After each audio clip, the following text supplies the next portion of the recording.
talk about some light basics. Light is a fascinating subject. It turns out, look at this. Tell me what you see. I kind of stole this. If you look carefully, you can see it says light is a wave, W-A-V-E. If you back up a little bit, you can see it also says light is a particle. For this unit, we're going to focus on the wave nature of light. W-O-A-V-E.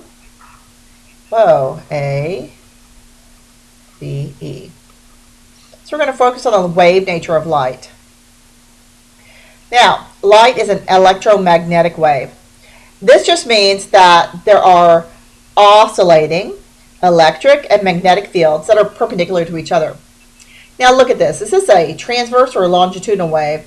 If we have a particle moving, the particle is moving up and down, but the wave itself is this way. Because they're perpendicular, this is a transverse wave.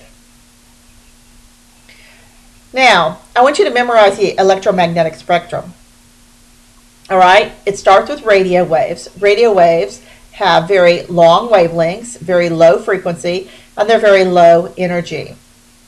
It goes to microwave, infrared, visible, ultraviolet, X-ray, and then gamma. Gamma has very short wavelengths, very high frequency, and very high energy. The trick with the electromagnetic spectrum is everything travels at the speed of light c, or 3 times 10 to the 8th meters per second. So all of these waves travel at the same speed. So since the speed has to equal the frequency times the wavelength, we see as the frequency goes up, the wavelength has to go down. Similarly, as the frequency goes down, the wavelength has to go up, depending on which direction you're going on the spectrum. So memorize this order. Now, let's look at another part of the electromagnetic spectrum, which is the visible spectrum. You see how tiny that is? But that's one we're most familiar with because, of course, that's what we see. Remember Roy G. Biv, red, orange, yellow, green, blue, indigo, and violet. All right, this is the order of the colors that we see in the EM spectrum. Now, let's look at the low end here, where we have long wavelengths and low frequency. We use heat lamps that represent this part of the EM spectrum, while the high end tends to be the UV burns that we get when we're outside. Now, what happens to light as we get further and further away? You can see if this is 1 unit, if this is a distance r, when we double our distance r, we see we have 1, 2, 3, 4 units. So that's 2 squared. When we get out to 3r, we have 1, 2, 3, 4, 5, 6, 7, 8, 9, or 9 times as much.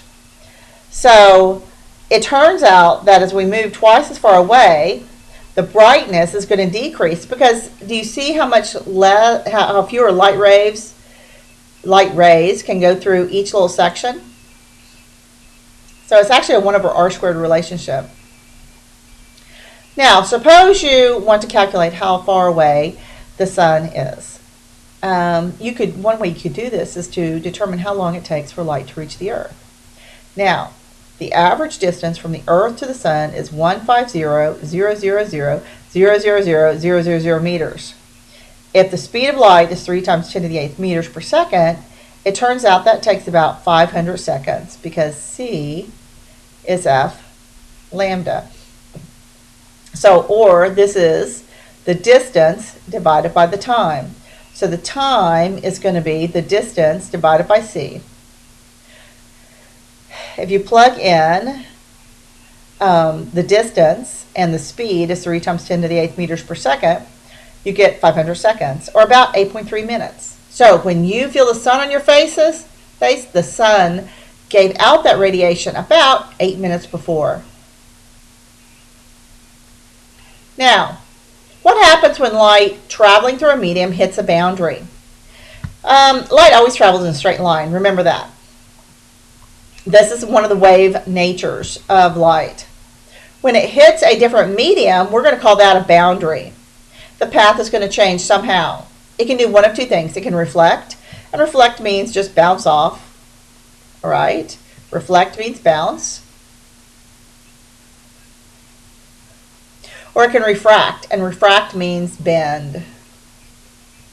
So when light hits, goes from air to glass, some of it reflects, and you know that when you have mirrors, and some of it refracts or bends. Now, the texture of the surface also affects the reflection.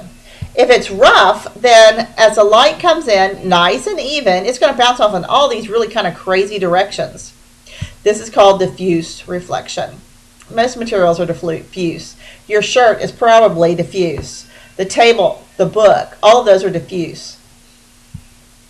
Or if you have a smooth or shiny surface, the light gets bounced off all in one direction. And this is a specular reflection. Okay, this is, of course, any mirror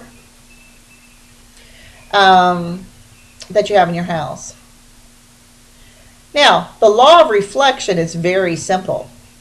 First of all, we always measure everything in light from the normal, and the normal is just the perpendicular line between the surface. It's just a perpendicular line. All right, so if I have an incident wave coming in, we're going to measure the incident angle, theta I, from the wave to the normal.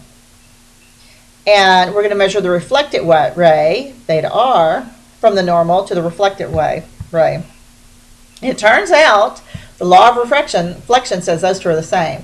The angle of incidence must equal the angle of reflection. Very straightforward.